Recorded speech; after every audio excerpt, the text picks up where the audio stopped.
आप लोग को थोड़ा सा बता सकूं तो अ, तो हमारे सबसे पहले हमारे हमारे इस्कॉन के जो संस्थापक आचार्य हैं, सबसे पहले आप लोग को सब जानते ही होंगे। उनका पूरा नाम है कृष्ण कृपा मूर्ति अभयाचरणारविंद भक्ति सिद्धांत स्वामी प्रभुपाद जी। तो उनके चरणों में मैं सबसे पहले दंडवत प्रणाम करती हूँ। और आज जो कुछ भी मैं बोलूँगी वो जिन इसका सारा श्रेय हमारे शिक्षा गुरु कौशल प्रभुपाद जी को जाता है। तो पहले हम मंगलाचरण कर लेते हैं।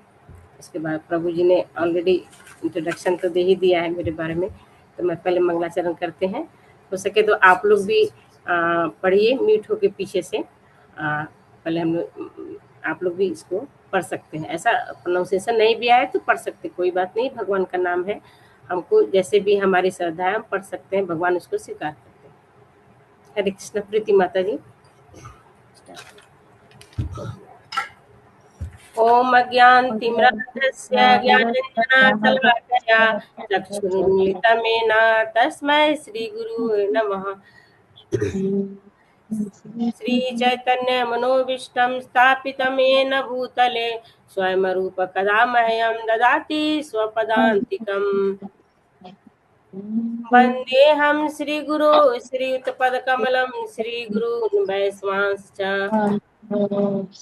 श्रीरूपं सागरजातं सहगनुरघुनाथान्वितं तं सजीवं साद्वैतं सावधूतं परिजनसहितं कृष्णचैतन्यदेवं श्रीराधा कृष्णपादान् सहगणललिता श्रीविशाखान्वितांश्च नमो विष्णुपदाय कृष्णपृष्ठाय भूतले श्रीमते भक्तिवेदांत स्वामिनिति नाम्ने नमस्ते सरस्वते देवे गौरवाणी प्रचारिणे निर्विशेष शून्यवादी पाश्चात्य देश तारिणे। हे कृष्ण करुणा सिंधु दीन बंधु जगतपते गोपेश गोपिका कांत राधा कांत नमस्तुते। तप्त कांचन गौरांगी राधे वृंदावनेश्वरी वृषभानुसुते देवी प्रणमामि हरिप्रिये। वाञ्छाकल्पतरुभ्यश्च कृपा सिन्धुभ्येव च पतितानां पावनेभ्यो वैष्णवेभ्यो नमो नमः। जय श्री कृष्ण चैतन्य प्रभु नित्यानंद श्री अद्वैत गदाधर श्रीवासदि वृंद। हरे कृष्णा कृष्णा कृष्णा हरे हरे, हरे राम राम राम हरे हरे। श्री राधा मदन मोहन की जय, राधा गोविंद की जय, राधा गोपीनाथ की जय, जगन्नाथ बलदेव सुभद्रा मैया की जय, गौर निताई की जय, समस्त चारे वैष्णव भक्तवृंद की जय, जगत गुरु श्री प्रभुपाद की जय। ओम नमो भगवते वासुदेवाय। सब लोग तो रिपीट करेंगे सब लोग। ओम नमो भगवते वासुदेवाय। ओम नमो भगवते वासुदेवाय। ओम नमो भगवते वासुदेवाय। ओम नमो भगवते वासुदेवाय।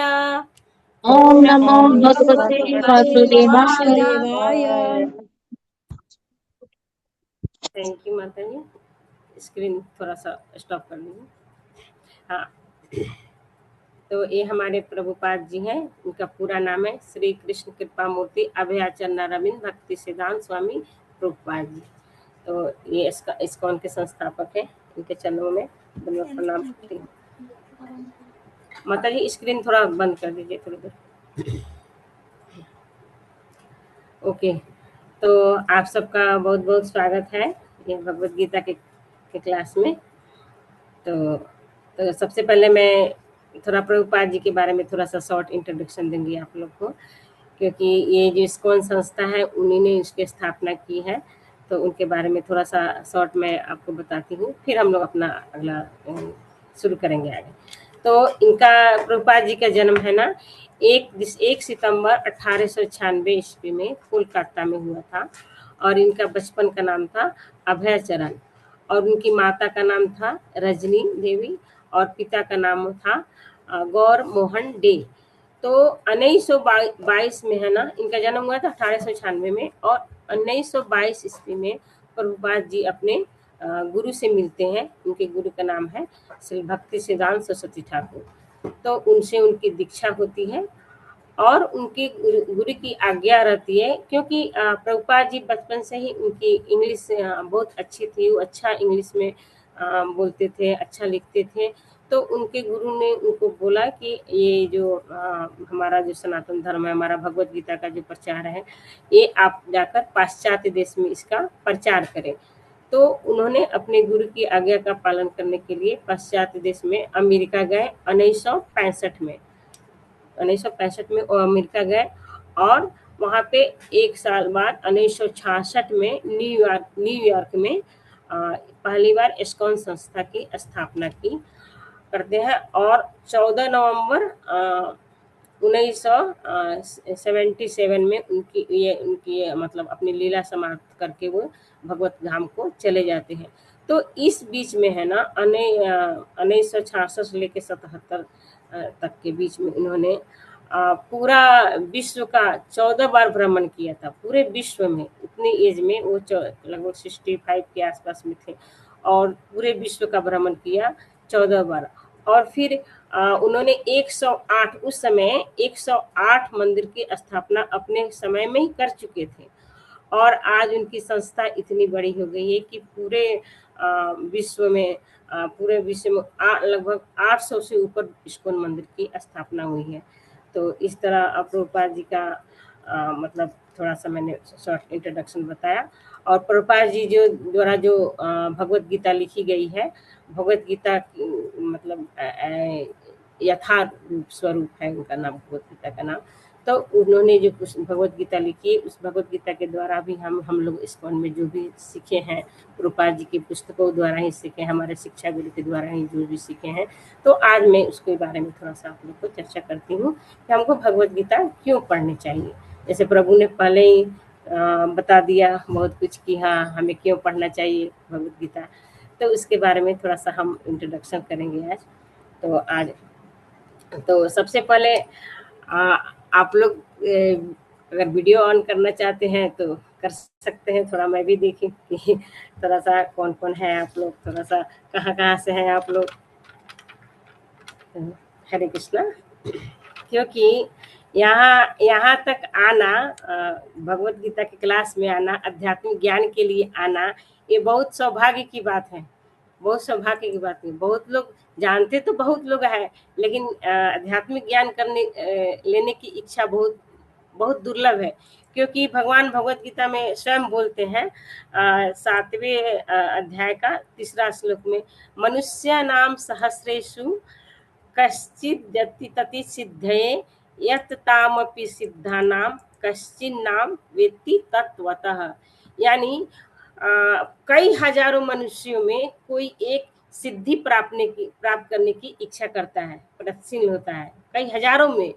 और उन सिद्ध पुरुषों में से जितने जो सिद्धि प्राप्त करने वाले जो व्यक्ति हैं, उनमें से कोई बिरला ही एक होता है जो भगवान मुझको जानने की कोशिश करता है। भगवान स्वयं बोल रहे हैं भगवत गीता में कि बिरला ही कोई है कि जो मुझे जानने की कोशिश करता है। तो इसलिए आप लोग बहुत भाग्यशाली हैं कि आप लोगों ने भगवत गीता का ये कोर्स है, ये आपने ज्वाइन किया 6 दिन का जो है। हालांकि इसमें प्रभु ने पहले ही बताया कि हम भगवत गीता को पूरा 6 दिन में नहीं समझ सकते, लेकिन हमको क्यों लेना चाहिए भगवत गीता का ज्ञान, इसके बारे में हम थोड़ा सा चर्चा करेंगे। तो सबसे पहले मैं बताती हूँ कि ज्ञान क्या है। और ज्ञान की 2 शाखा होती है। ज्ञान की 2 शाखा होती है, एक होता है भौतिक ज्ञान और एक होता है आध्यात्मिक ज्ञान। ज्ञान की 2 शाखा होगी, एक भौतिक ज्ञान और एक आध्यात्मिक ज्ञान। तो पहले हम भौतिक ज्ञान के बारे में जानते हैं। भौतिक ज्ञान क्या है कि इस शरीर का ज्ञान, इस शरीर को जीवित रखने के लिए इस संसार में, इस भौतिक संसार में जो हमारा जो जन्म हुआ है, तो इसको सरवाइव करने के लिए जो हम ज्ञान अर्जित करते हैं उसको भौतिक ज्ञान करते हैं। क्योंकि वो भी जरूरी है। हमारा शरीर है, हमको इस संसार में चलाना है, हमको जीवित रखना है, तो हमको भोजन चाहिए, वस्त्र चाहिए, आवास चाहिए, सब कुछ हमारी जरूरत है कि जो भी चीज़ है उसको हम भौतिक ज्ञान के द्वारा ही प्राप्त कर सकते हैं। वो जरूरी है, मैं ये नहीं बोल रही कि नहीं जरूरी है, लेकिन उसके साथ दूसरा जो है आध्यात्मिक ज्ञान, वो भी जरूरी है। क्यों? क्योंकि आध्यात्मिक ज्ञान से क्या होता है। हरे कृष्णा। प्रीति माता जी थोड़ा स्लाइड शेयर कर दीजिए तो। हरे कृष्णा माता जी, 1 मिनट में स्लाइड शेयर करवाती हूँ, उसमें आप लोगों को पता।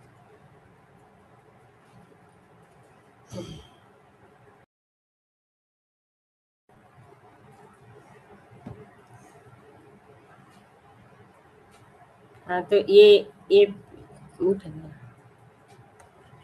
हाँ तो ये माता जी नीचे कीजिए। हाँ सॉरी माता जी, थोड़ा प्रभुपाद जी का पिक्चर दिखाइए एक बार। हाँ तो देखिए, यही हमारे गुरु जी के बारे में मैंने शॉर्ट इंट्रोडक्शन दिया है। हाँ ऊपर कीजिए माता जी। हाँ और ऊपर इनका पूरा नाम है जो मैंने बताया। हाँ बस रोक दीजिए माता जी। अरे थोड़ा और ऊपर कीजिए माता जी, थोड़ा सा ऊपर। हाँ तो आज हम देखेंगे किस टॉपिक पे देखना है। तो ये हमारा पॉइंट है, देखिए स्लाइड में सबको दिख रहा होगा। पहला है कि ज्ञान की 2 शाखाएं हैं, वे क्या है, जो सॉरी मैंने पहले ही बता दिया वो है। और उसके बाद में आगे पढ़ेंगे कि गीता सबसे उत्कृष्ट मार्गदर्शक है, जांचा गया है, परखा गया है और विश्वसनीय है। उसके बाद गीता को वह स्थान कैसे मिला, उसके बाद किस स्थान में गीता प्रकट हुई, गीता के 5 मुख्य विषय क्या है, गीता किससे संबंधित है और किससे संबंधित नहीं है, गीता की शिक्षाओं को वास्तविक जीवन में हम कैसे लागू करें और कैसे लाभ उठाएं, और उसके बाद मिथ्या धारणाएं और वह कैसे फैलाए गए हैं मिथ्या धारणा। उसके बाद में अंत में आप लोग का जो प्रश्न आंसर है, क्वेश्चन पूछेगा तो आप पूछ सकते हैं। ठीक है, ये आज हमारा इस बिंदु पर हम लोग आज चर्चा करेंगे। ठीक है माता जी, ऊपर कीजिए। हरे कृष्ण। हाँ तो जैसे रुकिए। हाँ तो देखिए, जैसे हमने बताई मैं कि भौतिक ज्ञान जिसको संसारिक ज्ञान भी बोलते हैं, और आध्यात्मिक ज्ञान। तो धन संपत्ति अर्जित करने के लिए, जैसे मैंने बताया कि ये शरीर को सरवाइव करने के लिए इस संसार में हमको भौतिक ज्ञान चाहिए। और उसके बाद आध्यात्मिक ज्ञान दूसरा है आध्यात्मिक ज्ञान। तो आध्यात्मिक ज्ञान हमको क्यों चाहिए? आनंद के लिए, आनंदमय जीवन के लिए हमको आध्यात्मिक ज्ञान चाहिए। माता जी स्क्रीन थोड़ा हटा दीजिए, इसके मैं बाद में फिर बोलूंगी। बंद कर दीजिए स्क्रीन शेयर थोड़ा देर। तो आध्यात्मिक ज्ञान के बारे में थोड़ा हम चर्चा करेंगे कि हमको आध्यात्मिक ज्ञान क्यों लेना चाहिए, क्यों महत्वपूर्ण है। देखिए, ये जो शरीर का जो ज्ञान है ना, भौतिक ज्ञान है जो, तो इसको हम लोग साधन बोलते हैं, और जो हमारा आध्यात्मिक ज्ञान है उसको साध्य बोलते हैं, यानी लक्ष्य है। हम कई बार क्या होता है ना, जब हम अपने बच्चों को पढ़ाते हैं, शिक्षा देते हैं, स्कूल भेजते हैं, तो बड़ा बड़ा वो हम हमारा सपना होता है कि वो डॉक्टर बने, इंजीनियर बने, टीचर बने, जो भी बने। तो ये इसी को हम लोग अपना लक्ष्य समझ लेते हैं कि हमारा बच्चा डॉक्टर हो गया, इंजीनियर हो गया, तो वो अपना लक्ष्य प्राप्त कर लिया। लेकिन ये सच नहीं है। ये डॉक्टर इंजीनियर क्या है, ये एक साधन है, साधन है। क्योंकि ये, और हमारा सब कोई, देखिए इस संसार में सब लोग है ना, खुशी प्राप्त करना चाहता है, आनंद प्राप्त करना चाहता है। अगर ऐसा रहता कि डॉक्टर बन के और इंजीनियर बन के आनंद प्राप्त हो जाता, तो फिर लोग खुदकुशी इतना क्यों कर रहे हैं संसार में। लोग के मन में प्रश्नों का जरूरी है कि अगर हमारा डॉक्टर बनना और इंजीनियर बनना ही हमारा लक्ष्य है, तो फिर क्यों इतना संसार में खुदकुशी लोग कर रहे हैं, आत्महत्या कर रहे हैं। बड़े बड़े डॉक्टर, इंजीनियर, आईएएस ऑफिसर सब लोग आके डिप्रेशन में बहुत लोग आत्महत्या कर लेते हैं। तो ये हमारा लक्ष्य नहीं है, डॉक्टर बनना, इंजीनियर बनना, टीचर बनना, जो भी अपना पैशन है, जो भी, ये हमारा लक्ष्य नहीं है। ये मात्र एक साधन है, आनंद प्राप्त करने का एक साधन है। लेकिन हमारा अंतिम गंतव्य क्या है? हमको आनंद प्राप्त करना, क्योंकि सब लोग खुश रहना चाहता है, सब लोग खुश रहना चाहते हैं। तो भौतिक ज्ञान साधन है, और जो आध्यात्मिक ज्ञान क्या है, हमारा लक्ष्य है। यहाँ पे क्लियर हो गया, ये हमारा लक्ष्य है। तो ये आध्यात्मिक ज्ञान क्या होता है, देखिए क्या है, इसके बारे में थोड़ा चर्चा करेंगे कि आध्यात्मिक ज्ञान क्या है, किसको कहते हैं आध्यात्मिक ज्ञान। तो जैसे समझिए कि कोई शरीर, 2 शरीर है, एक मृत शरीर है, एक जीवित शरीर है। ठीक है, एक मृत शरीर है, एक जीवित शरीर है। तो मैं आप लोग से प्रश्न पूछती हूँ, दोनों में कॉमन क्या है? चेतना। शरीर। शरीर। शरीर, यस, सही। दोनों में कॉमन शरीर है, क्योंकि मृत शरीर में भी शरीर है और जीवित शरीर में भी शरीर है, तो दोनों में कॉमन है शरीर। अब एक और प्रश्न पूछती हूँ, और दोनों में अंतर क्या है? चेतना का अंतर है दोनों में। हाँ, चेतना। एक में जीवन है, जीवन या चेतना जो कहिए, एक में जीवन है, चेतना है, और एक में नहीं है। तो अब बताइए कि जीवित शरीर ज्यादा महत्वपूर्ण है या मृत शरीर ज्यादा महत्वपूर्ण है? जीवित शरीर। हाँ, जीवित शरीर में है। तो यानी जीवन ज्यादा महत्वपूर्ण है, शरीर नहीं। इससे क्लियर होता है ना, क्योंकि शरीर तो दोनों में है, कॉमन है, तो जीवन ज्यादा महत्वपूर्ण है, शरीर नहीं। तो हम क्या करते हैं ना, हमारी ये विडंबना है कि शरीर का ज्ञान प्राप्त करने के लिए हम पूरा जीवन लगा देते हैं, पूरा अपना शरीर को इस सरवाइव करने के लिए, इस संसार में भौतिक रखने के लिए अपना पूरा जीवन लगाते हैं, लेकिन जीवन का ज्ञान प्राप्त करने के लिए हम में से कोई इतना इच्छुक नहीं रहता है। तो ये जीवन का जो ज्ञान है ना, इस संसार में है ना, ये जीवन को कैसे मतलब संसार में सरवाइव करना है, जीवन को कैसे चलाना है, तो ये जीवन का जो ज्ञान है ना, इसी को आध्यात्मिक ज्ञान कहते हैं, इसी को आध्यात्मिक ज्ञान कहते हैं। आया क्लियर? तो जीवन के ज्ञान को क्या कहते हैं ना, आध्यात्मिक ज्ञान करते हैं। तो अब एक यहाँ पर तो क्लियर हो गया कि हाँ, ज्ञान दो तरह के होते हैं, एक आध्यात्मिक ज्ञान है, एक भौतिक ज्ञान है। अब हम आगे चर्चा करेंगे दूसरे टॉपिक पे कि ये एक आध्यात्मिक ज्ञान जो है ना, कैसे लेना चाहिए हमको, कहाँ से लेना चाहिए, इस पे ये दूसरा पॉइंट हम लोग। तो आध्यात्मिक ज्ञान लेने के लिए है ना, तीन मार्ग होते हैं। एक होता है प्रत्यक्ष मार्ग, प्रत्यक्ष प्रमाण, तीन प्रमाण होते हैं, एक प्रत्यक्ष प्रमाण, एक अनुमान प्रमाण और एक शब्द प्रमाण। ठीक है, तो प्रत्यक्ष प्रमाण कभी कभी क्या होता है ना, हम लोग सब लोग देखते हैं कि आंखों से देखा हुआ भी है ना चीज कभी कभी हमको झूठा लगता है, गलत हो जाता है। आंख से देखा हुआ भी चीज भी गलत हो जाता है। कैसे?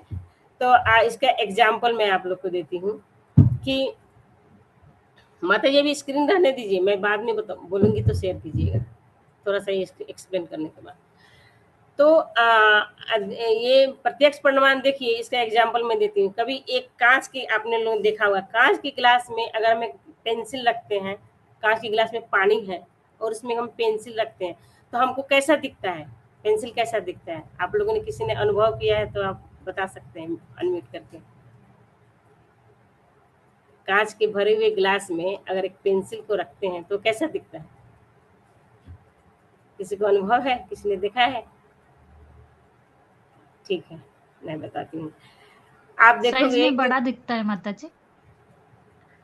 बड़ा तो दिखता है नहीं माता जी, पेंसिल देखिएगा ध्यान से ना, वो टेढ़ा दिखता हुआ, टूटा हुआ दिखता है।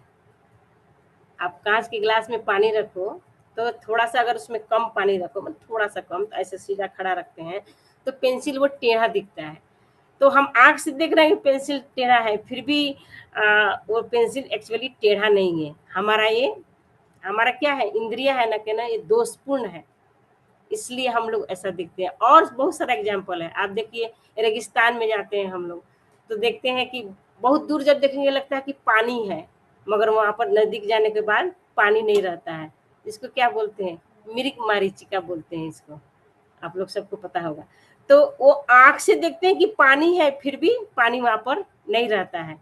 तो ये सब क्या ना, रेल की जैसे पटरियां है, अगर हम बहुत दूर देखते हैं कि बहुत दूर जाके रेल की पटरी आपस में मिल रही है, लेकिन ऐसा कभी नहीं होता है, रेल की पटरी आगे आगे जाकर नहीं मिलती, हमको दिखता है ऐसा।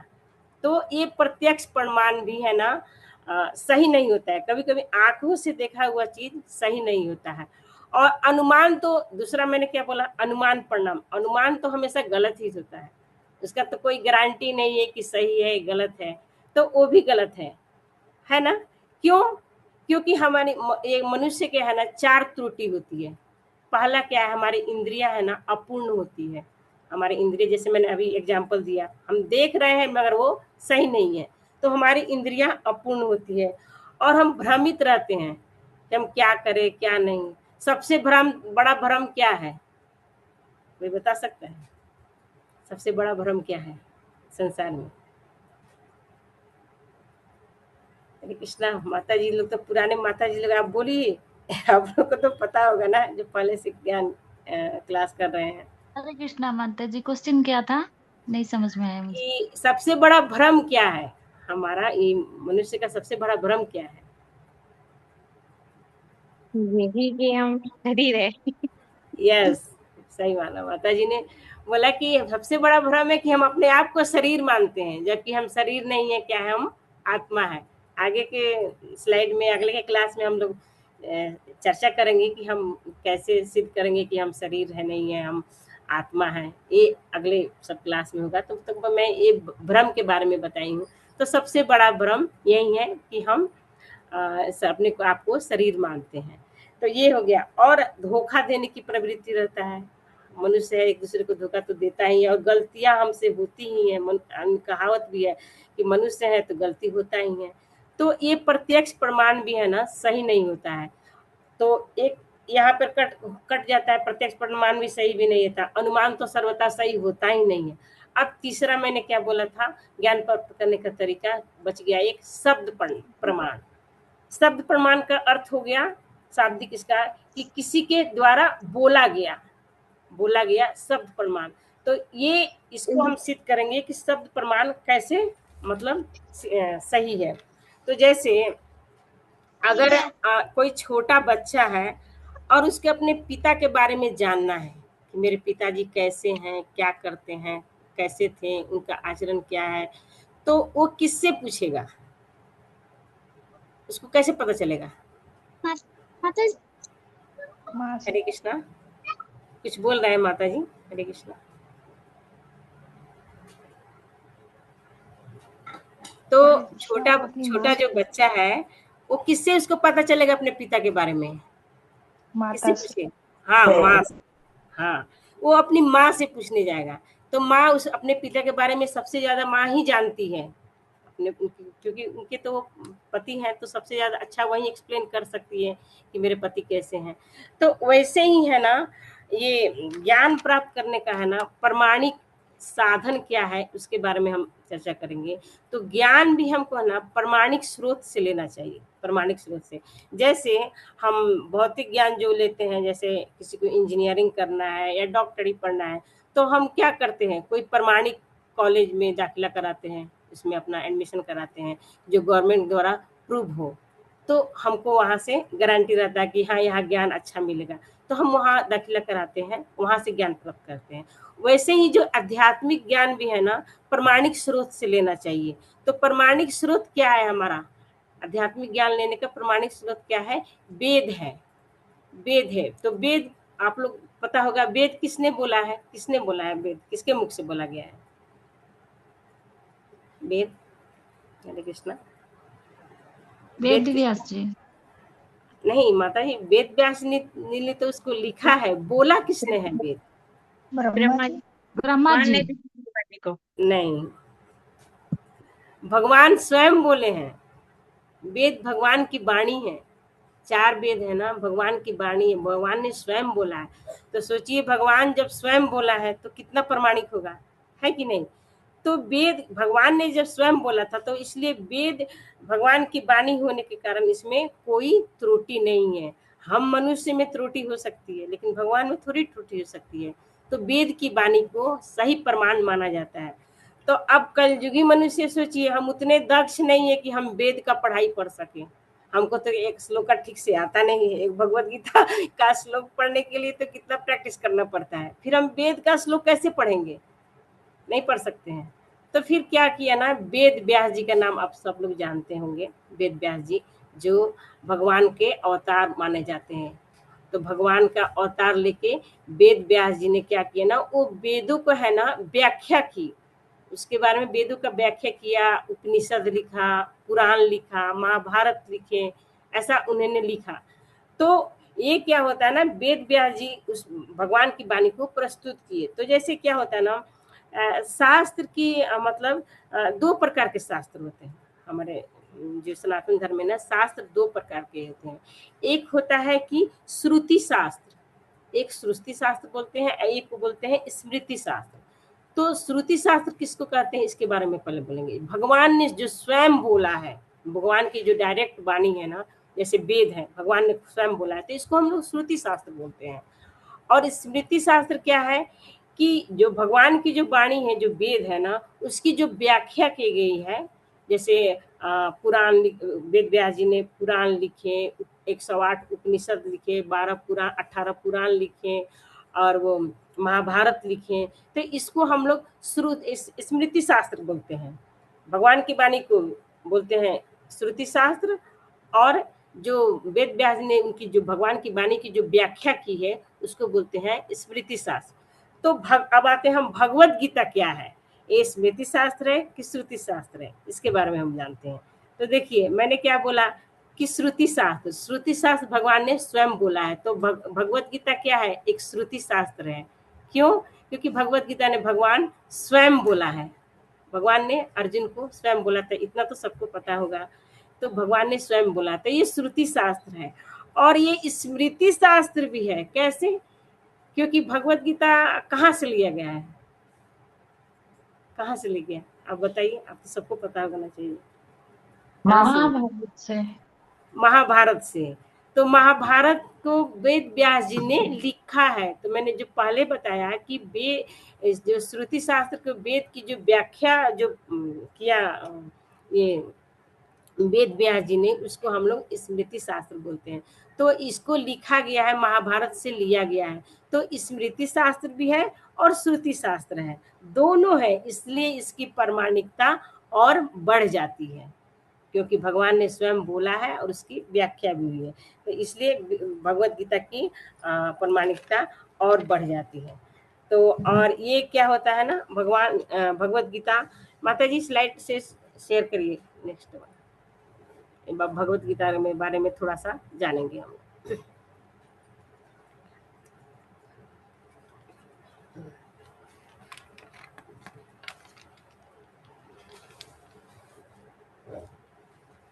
ऊपर कीजिए मत, हाँ यस, हाँ बस बन। तो देखिए यहाँ पर नेक्स्ट स्लाइड आप लोग ध्यान दीजिए कि भगवत गीता युगों और सभ्यताओं में से आ रहा है, क्योंकि ये क्या है, पवित्र है। क्यों पवित्र है? क्योंकि ये भगवान ने स्वयं बोला है, भगवान की वाणी है। तो भगवत गीता पवित्र है और पूजनीय भी है, क्योंकि भगवान ने इसको बोला है। और ये सभी समाधानों का स्रोत है। तो इसके बारे में हम लोग जानते हैं, जानेंगे थोड़ा कि पूजनीय तो है, भगवान ने स्वयं बोला है, और ये पवित्र है क्योंकि भगवान की वाणी है, और समाधान का सब स्रोत है। कि भगवत गीता में क्या है ना, सभी चीज का समाधान है, हर चीज का। जो हम हमारे मन में कुछ भी ऐसा क्वेश्चन होता है, डाउट होता है, तो सबका समाधान है भगवत गीता। जैसे अगर कोई किसी की मृत्यु हो जाती है तो बहुत लोग दुखी हो जाते हैं। तो भगवान भगवत गीता के में बोलते हैं कि जन्म मृत्यु और ये जरा व्याधि, ये तो संसार में चलता ही रहता है, ये चार दुख तो सभी को होते हैं। और आत्मा कभी मरती नहीं है, आत्मा अमर होती है, शाश्वत है, ये दूसरे शरीर को धारण करती है, शरीर हमारा पुराना हो जाता है। तो जब ऐसा कोई जब बहुत दुखी होता है किसी के मरने पर, तो जब ये पढ़ता है ना, तो उसको ज्ञान मिलता है। तो वो कम दुखी तो होता है, लेकिन कम दुखी होता है। तो इसमें सभी चीज का समाधान है। जैसे एक और श्लोक है भगवत गीता, मात्रा स्पर्शा कौन्तेय सुख शीतोष्ण सुख दुखदा आगमा पाइनो नित्यस, ऐसे वाला है कि इसमें है ना भगवत गीता में ये भी बताया गया कि सुख दुख तो आते जाते रहते हैं, ये गर्मी और सर्दी की तरह होते हैं, इसको हमें सहन करना चाहिए। तो ये सब पढ़ने से है ना हमारा मस्तिष्क शांत होता है, और इस प्रकार हमको भगवत गीता से नॉलेज प्राप्त होता है। माता जी ऊपर कीजिए स्लाइड थोड़ा, हाँ माता जी, हरे कृष्णा, ऊपर कीजिए। तो अब नहीं, हाँ तो देखिए अब क्या है, इसमें क्या लिखा है, भगवत गीता युगों और सभ्यताओं में। तो ये योगो नष्ट परंतप। तो भगवत गीता में क्या हुआ है ना, ये बहुत पहले से चला आ रहा है। जैसे पहले, सबसे पहले भगवान श्री कृष्ण ने सूर्यदेव विवस्वान को बोला था, भगवत गीता के ज्ञान उनको दिया था। उसके बाद में सूर्यदेव ने अपने मनु को दिया, और मनु ने अपने पुत्र इक्ष्वाकु को दिया। तो ये परंपरा से आते आ रहा है। लेकिन देखिए, ये जो पिक्चर में आप लोग देख रहे हैं, इधर एक दो चिड़िया है, और आप देख ही सकते हैं एक बाबा है जो ऐसे कर रहे हैं। लेकिन इसमें ये पिक्चर से ये बताया गया है इसमें कि वर्तमान में है ना, कि लोग अपने लाभ के लिए है ना, लाभ के लिए कुछ भी करते हैं। जैसे कोई अपना लाभ उसमें है तो नियम को, जो भी नियम है, रूल्स है, उसमें चेंज कर देते हैं। तो ये उचित नहीं है, शास्त्रों द्वारा ये उचित नहीं है, शास्त्र के ये विरुद्ध है। तो ये और सब ज्ञान में अपना चेंज कर लेते हैं। लेकिन ये भगवत गीता का ऐसा ज्ञान है कि ये परंपरा से चली आ रहा है। आज से 5000 वर्ष पहले भगवान ने बोला था, अभी भी लोग उसको पढ़ रहे हैं, अभी भी उसका हम लोग ज्ञान प्राप्त कर रहे हैं। तो ये परंपरा में है। और ये योग, मतलब भगवत गीता क्या है ना, इसे योग बोला गया है। क्यों? माता जी थोड़ा स्लाइड हटा दीजिए। हरे कृष्ण। माता जी स्लाइड थोड़ा रोक दीजिए थोड़ी देर। तो योग बोला गया है क्यों इसको, कि इसमें योग का मतलब क्या है, आप सब लोग बताइए। योग का कोई बता सकते हैं? योग का मतलब? Focusing, meditation. नहीं माता जी, योग साधारण सिंपल भाषा में बोलिए योग का अर्थ। हम लोग बचपन में सब लोग पढ़ते हैं, ये जोड़ घटाव सब पढ़ते हैं। शारीरिक योगा एडिशन। हाँ, एडिशन। 1+1। हाँ, एडिशन शाब्दिक अर्थ उसका एडिशन हुआ। एडिशन मतलब योग मतलब क्या है? जोड़ना। योग का मतलब क्या है? जोड़ना। तो भगवत गीता में किस चीज की चर्चा गई है? कर्म योग की, भक्ति योग की, ज्ञान योग की। तो योग मतलब क्या है? जुड़ना, भगवान से जुड़ना। भगवत गीता में भगवान से जुड़ना है, न कि यहाँ से बहुत लोग की ये धारणा रहती है कि भगवत गीता पढ़ने से लोग सन्यासी बन जाएंगे, घर छोड़ देंगे। तो ऐसा अगर रहता तो आप लोग बताइए कि भगवत गीता का ज्ञान भगवान अर्जुन को क्यों देते? अर्जुन को क्यों दे दिए? वो तो एक गृहस्थ थे, उनको तो नहीं बोले कि हाँ तुम सन्यास ले लो, तुम छोड़ दो। उनको तो युद्ध करने के लिए भगवान बोले। तो भगवत गीता भगवान से हमको जोड़ता है। नाम ही है योग, कर्म योग, भक्ति योग। तो इसमें हम भगवान से जुड़ते हैं। तो हमको भगवत गीता का ज्ञान इसलिए लेना चाहिए कि हमसे भगवान के बारे में हम जानते हैं, भगवान से हमारा जोड़ होता है इसमें। ठीक है प्रीति माता जी, नेक्स्ट स्लाइड। हरे कृष्ण। प्रीति माता जी। हरे कृष्ण माता। हाँ हाँ, स्लाइड से।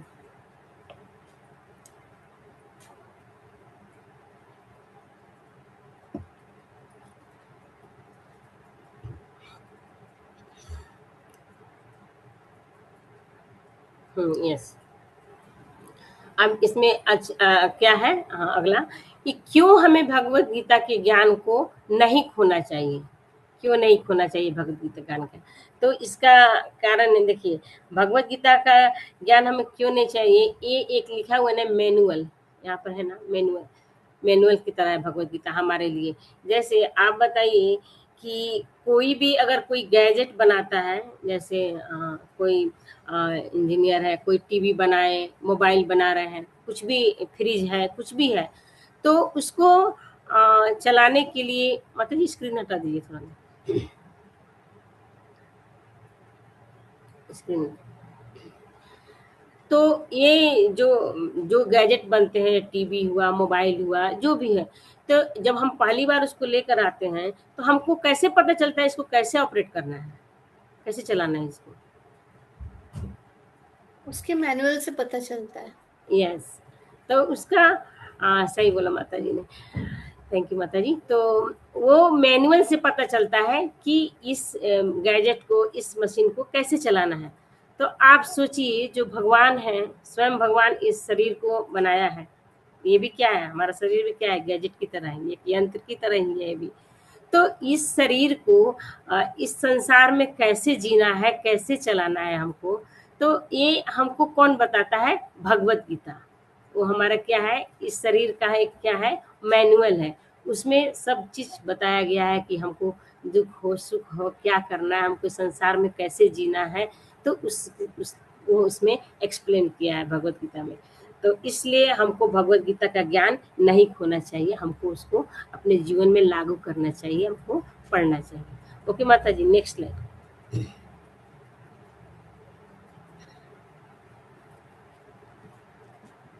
हरे कृष्णा।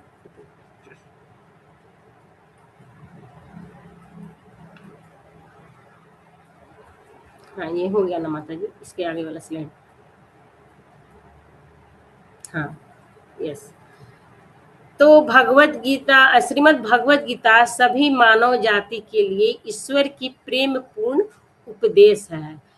तो भगवत गीता के में क्या है उसके बारे में हम लोग जानेंगे। भगवत गीता के 5 सब विषय हैं। ध्यान पूर्वक एक ध्यान पूर्वक अध्ययन से पता चलता है कि एक ऐसा कोई भी विषय नहीं है जो भगवत गीता में शामिल नहीं है। तो ये पिक्चर में आप लोग देख रहे हैं, भगवान हमारे योगेश्वर भगवान श्री कृष्ण है, और ये 5 है इसमें, प्रकृति है, काल है, और ये जीव है, ईश्वर है, और कर्म है। ये भगवत गीता के टॉपिक है, विषय है, सब्जेक्ट है। एक 5 चीज क्या है ना, भगवत गीता के सब्जेक्ट है। तो इसमें इसको हम सरल याद रखने के लिए हमारे शिक्षा गुरु लोग ने एक तकनीक निकाला है। इसको हम लोग JJJ और 2K बोलते हैं। कैसे, तो जीव यहाँ पर है ना, जीवा है, तो जीव, और प्रकृति को हम लोग जगत बोलते हैं, और ईश्वर को हम लोग जगदीश बोलते हैं। तो JJJ हो गया इसमें। माता जी स्क्रीन तो हटा दीजिए। जीव, माता ये रोक दीजिए थोड़ा सा, स्क्रीन थोड़ा सा शेयर करना। जीव, जगत और जगदीश्वर, ये 3 टॉपिक है भगवत गीता का। क्या हो गया, ये 5 टॉपिक में JJJ हो गया, जीव, जगत और जगदीश्वर, ये 3 हो गया। और 2K मतलब हो गया एक के मतलब काल, और एक हो गया कर्म। के से काल और एक के से कर्म। तो आप लोग इसको याद रख सकते हैं कि भगवत गीता का 5 टॉपिक क्या है, JJJ और 2K, जीव, जगत, जगदीश्वर और काल और कर्म। तो ये भगवत गीता के 5 टॉपिक है। इसके बारे में एक्सप्लेन किया गया है पूरे भगवत गीता में, जो 700 श्लोक है, इसी के बारे में चर्चा की गई है। तो हमको भगवत गीता का ज्ञान लेना चाहिए कि हमको इस संसार में कैसे सरवाइव करना है। तो प्रीति माता जी नेक्स्ट स्लाइड।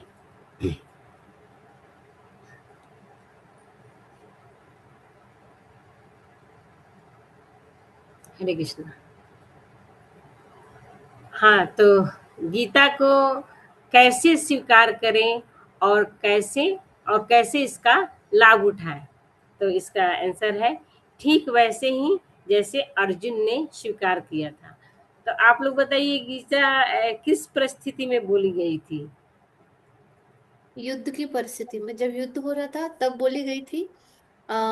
जब अर्जुन को बहुत दुख था कि अपने सामने है और उनसे कैसे लड़ा जाए और उस दुख का सामना कैसे किया जाए, तब भगवान कृष्ण ने अपनी वाणी से खुद भगवत गीता बोली थी। हाँ ठीक है माता जी, सही बोले आप, थैंक यू। उन्होंने इस परिस्थिति था कि उस समय भगवान उनको बोला, मगर भगवान जब तक नहीं बोले हैं, तब तक नहीं बोले हैं जब तक अर्जुन ने उनको गुरु स्वीकार नहीं किया है। पहले तो अर्जुन पहले अध्याय में, भगवत गीता के पहले अध्याय में तो केवल अर्जुन ही बोले हैं।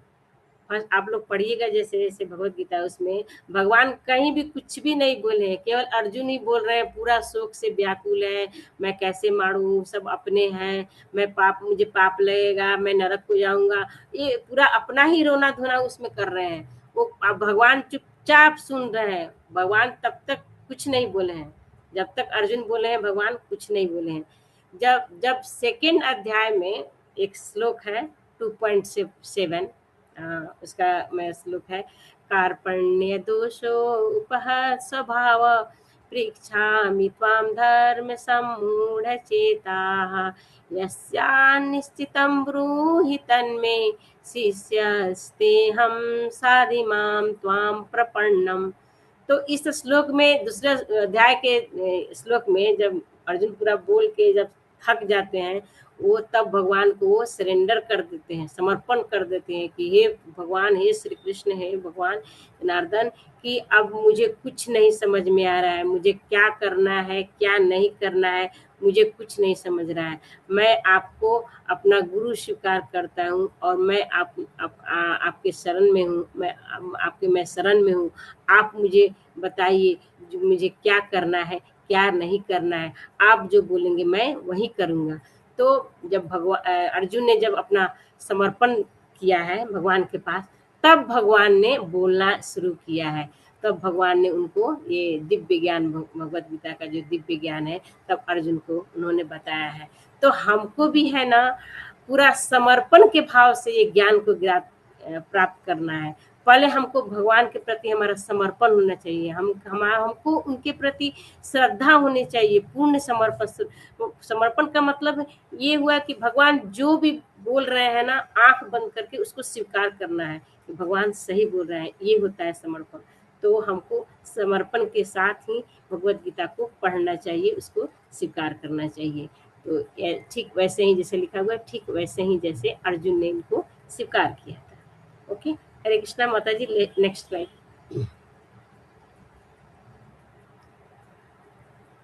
ओके, तो स्वयं को तैयार करने का आनंद मैं अपने आप में एक खास अनुभव है।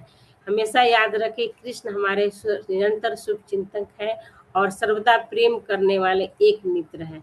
तो ये तो सबको पता है कि भगवान हमारे शुभ चिंतक है, हमारे सुख दुख सभी में वही खड़े रहते हैं। ये हमारा जो भौतिक संसार में जितने भी संबंध है, जितने भी हैं, ये हमको कभी कभी हमको इससे बहुत निराशा हो जाता है। कोई बहुत दुखी जब हो जाता है तो अंत में वो भगवान की शरण ही ग्रहण करता है, क्योंकि भगवान सबके पिता हैं, सबके हृदय की बात जानते हैं। तो जब किसी को, पहले तो लोग भौतिक जगत में पहले तो अपनों के पास ही जाते हैं, कोई दुख होता है, लेकिन वहां भी उनको दुख का अपना समस्या का जब समाधान नहीं होता है तो कहाँ जाते हैं, मंदिर में जाएंगे या ये बोलते हैं भगवान ये क्या हो गया मेरे से। अंत में वो भगवान को ही याद करते हैं। क्यों? कि भगवान सबके शुभ चिंतक हैं, हम हमारे परम पिता है, हम उनके सब संतान हैं।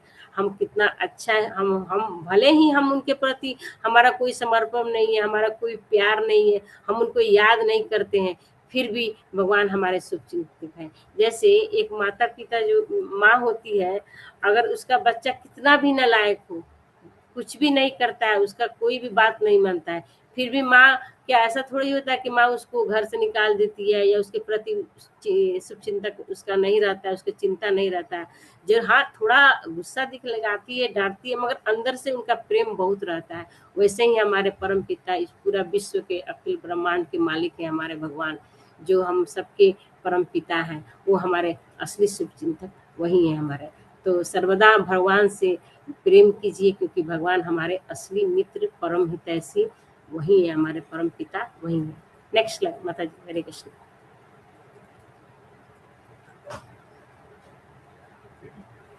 तो कृष्ण और भगवत गीता के साथ हमारा अपने संबंध को हम कैसे सक्रिय करें और प्रासंगिक बनाया जाए, हमारे अगले 5 सत्रों में भाग लेते रहिए।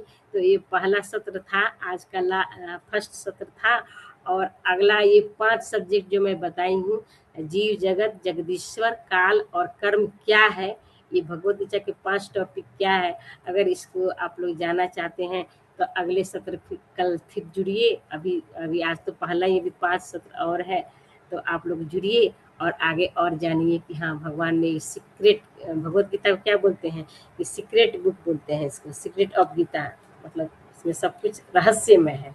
तो आप लोग जानिए नेक्स्ट क्लास में। तो हरे कृष्णा माता जी। आगे हरे कृष्णा। धन्यवाद सभी को, बहुत धन्यवाद जुड़ने के लिए। और आज जो कुछ भी बोली मैं, मेरे जो भी शिक्षा गुरु है इसके सरा से उनको जाता है, श्रील प्रभुपाद को जाता है। मेरे से बोलने में जो भी त्रुटि हुई है, जो भी गलती है, मुझे क्षमा कीजिएगा।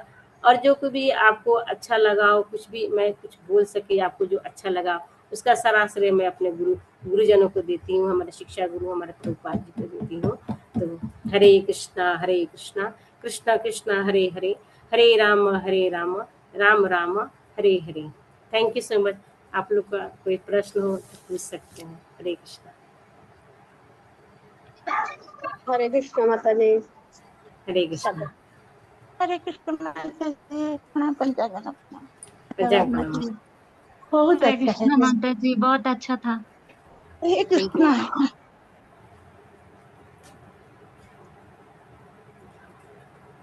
हरे कृष्णा। विशेष बोलता था।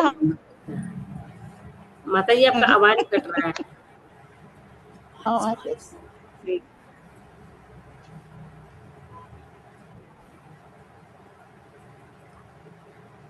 हरे कृष्णा प्रभु जी, हमें प्रभु जी।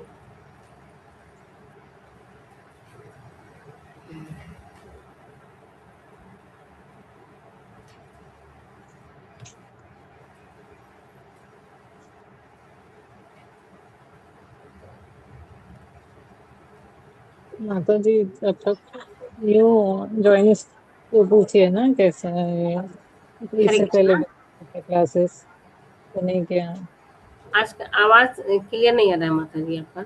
हरे कृष्णा माता जी। हाँ माता जी, न्यू न्यू डिवोटीज को पूछिए ना कैसा है क्लास, और कुछ हाँ हाँ वही क्वेश्चन है तो पूछिए ना। और वही। भगवत गीता में।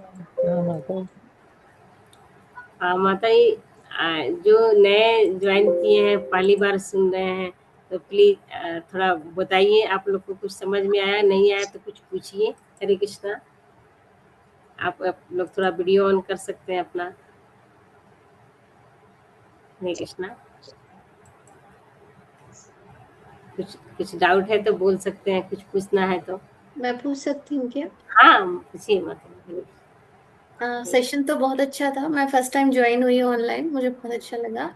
बहुत बहुत धन्यवाद, आपने मुझे बुलाया है सेशन के लिए। थैंक यू मेरा एक माता जी। क्वेश्चन है रिगार्डिंग आज की ही जो अपना 1 घंटे का सेशन हुआ उसमें आपने बताया कि जब तक अर्जुन ने समर्पण नहीं किया था तब तक भगवान ने उसे ज्ञान नहीं दिया था। मतलब अर्जुन ने भगवान को अपना गुरु मान के समर्पण किया था।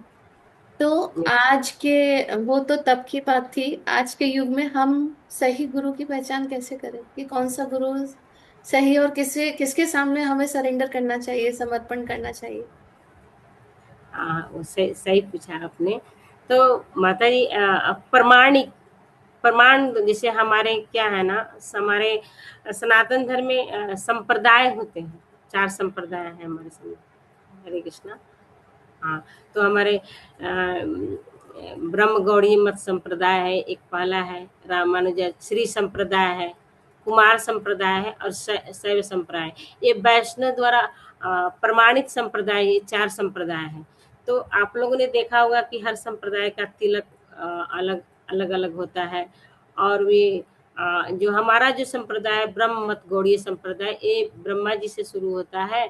ऐसा ब्रह्मा जी से फिर नारद जी, ऐसे वेद व्यास जी, ऐसा होता है संप्रदाय पूरा आते आता है। तो हमको ये 4 संप्रदाय में से किसी एक संप्रदाय को आप लोग जान सकते हैं। वहाँ पर अपना मतलब अपने गुरु के बारे में पूछ सकते हैं।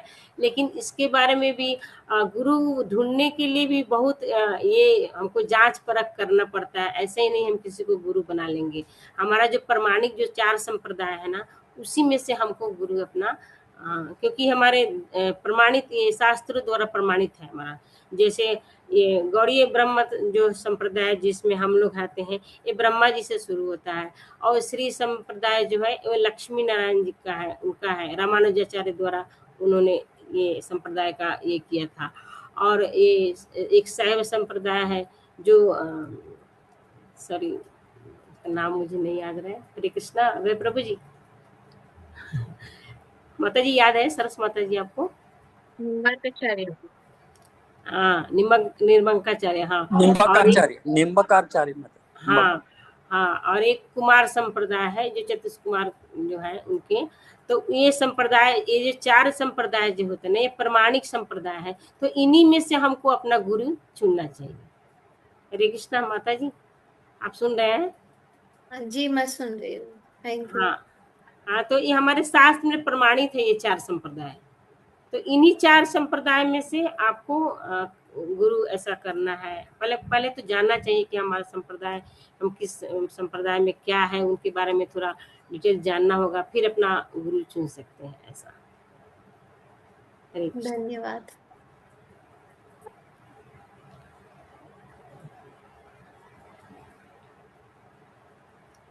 हरे कृष्णा।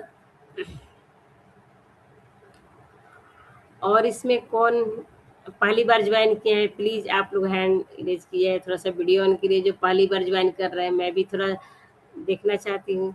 हरे कृष्णा। जब फर्स्ट टाइम ज्वाइन किए हैं।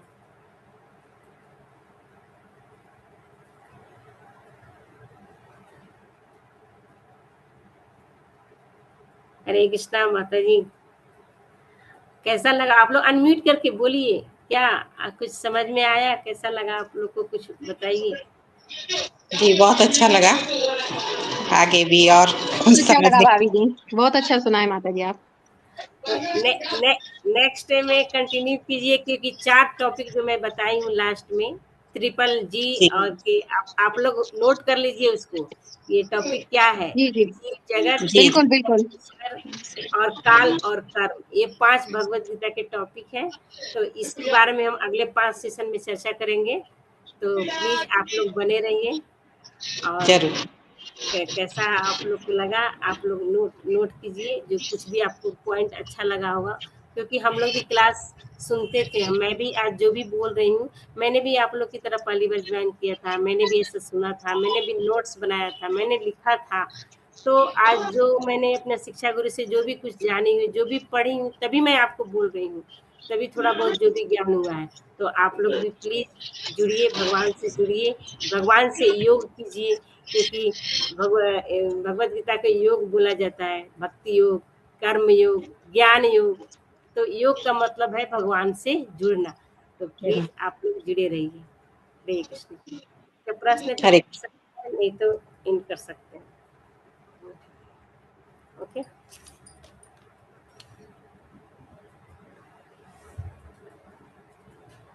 हरे कृष्णा। जोगिंदर प्रभु जी,